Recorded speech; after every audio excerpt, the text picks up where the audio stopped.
Today, I'm very thrilled to welcome President Bolsonaro of Brazil for his first visit to the White House. President Bolsonaro, I want to congratulate you again on your tremendous election victory. Last October, it was an incredible feat and really a truly incredible challenge, and the end result was something the whole world was talking about.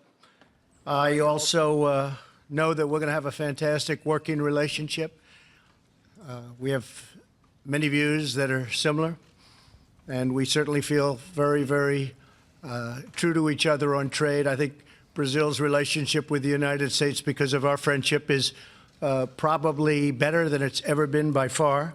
I also want to congratulate you on your recovery from a truly horrible ordeal. It was an incredible recovery, and the people of your country know it. Great bravery. You've shown tremendous bravery. For 2 centuries, the American and Brazilian people have been united by shared values, including an enduring love of faith and family and country. The United States was the first nation to recognize Brazil's independence in 1822. And in the Second World War, Brazil was the only South American country to contribute troops to the Allied war effort. Today, the United States and Brazil are the 2 largest democracies and economies in the Western Hemisphere. We're in close agreement on the incredible opportunities and continuing challenges facing our region, and we have a truly historic chance to forge even stronger ties between our 2 great nations. This afternoon, the President and I discussed many of our mutual priorities, including Venezuela. Brazil has been an extraordinary leader in supporting the Venezuelan people's efforts to reclaim their liberty and their democracy. Brazil has helped so much. Along with the United States, Brazil was one of the first nations to recognize Venezuela's legitimate interim president, Juan Guaido. I also want to express our profound gratitude to President Bolsonaro and all the Brazilian people for their efforts to provide humanitarian aid. We also thank you for allowing the United States to station extensive assistance and massive aid on the Brazilian border. The Brazilian people have been incredible. Together we could and have been really very happy to feed thousands and thousands of starving Venezuelans. The Venezuelan people have appreciated it, and if the Maduro forces would step aside, it could be a truly great and successful humanitarian project.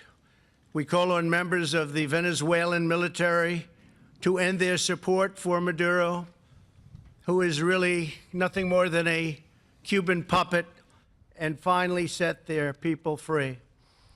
The United States and Brazil are also united in support of the long-suffering people of Cuba and Nicaragua. The twilight hour of socialism has arrived in our hemisphere, and hopefully, by the way, it's also arrived, that twilight hour, in our great country, which is doing better than it's ever done economically. The last thing we want in the United States is socialism. So, President Bolsonaro, I will tell you that we'll be consulting and talking a lot. We'll be working on all of our both problems and assets, and we're making tremendous strides. We had a great meeting today. As I told President Bolsonaro, I also intend to designate Brazil as a major non-NATO ally, or even possibly, if you start thinking about it, maybe a NATO ally. Have to talk to a lot of people, but maybe a NATO ally, which will greatly advance security and cooperation between our countries. Our nations are already working together to protect our people from terrorism, transnational crime, and drugs and weapon trafficking. Also human trafficking, which has really become something that's come to the forefront of crime. horrible, horrible situation. We look forward to an even deeper partnership and working together. In our meetings, we also discussed the strong economic ties between our nations grounded in the principles of fairness and reciprocity, my favorite word, reciprocity. President Bolsonaro and I are both committed to reducing trade barriers, facilitating investment and supporting innovation across a range of industries, particularly energy, infrastructure, agriculture, and technology. The President's vision for freeing the private sector and opening the economy is the right way for Brazil to achieve strong economic growth, and our great companies are ready to go when that table is flat and free. To improve our business relationships, we have revived the U.S.-Brazil CEO Forum, and we have started a new U.S.-Brazil Energy Forum. We welcome Brazil's aspirations to join Organization for Economic Cooperation and Development, a laudable goal and one that will make Brazil's status as a developing and developed country. We also hope that all of us will be able to work together, all nations.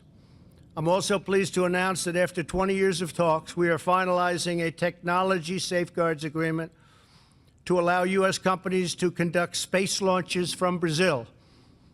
It's actually an incredible location when you study it and when you see it. We won't go into it now, but because of the location, tremendous amounts of money would be saved. To put it very simply, the flights are a lot shorter. Brazil's proximity to the equator makes it an ideal launch location. My administration is committed to reviving America's proud legacy in space. We're looking very strongly, as you know, and working together with everybody on Space Force. And we are grateful for Brazil's partnership. Mr. President, thank you again for the honor of your visit today. A strong and thriving friendship between the United States and Brazil is essential to a future of security and prosperity for all of our citizens. It's been a wonderful time getting to know you. You're doing a fantastic job. You brought the country together, and I look forward to working with you in a very close relationship for many years to come. Thank you. Thank you very much. Mr. President, thank you very much.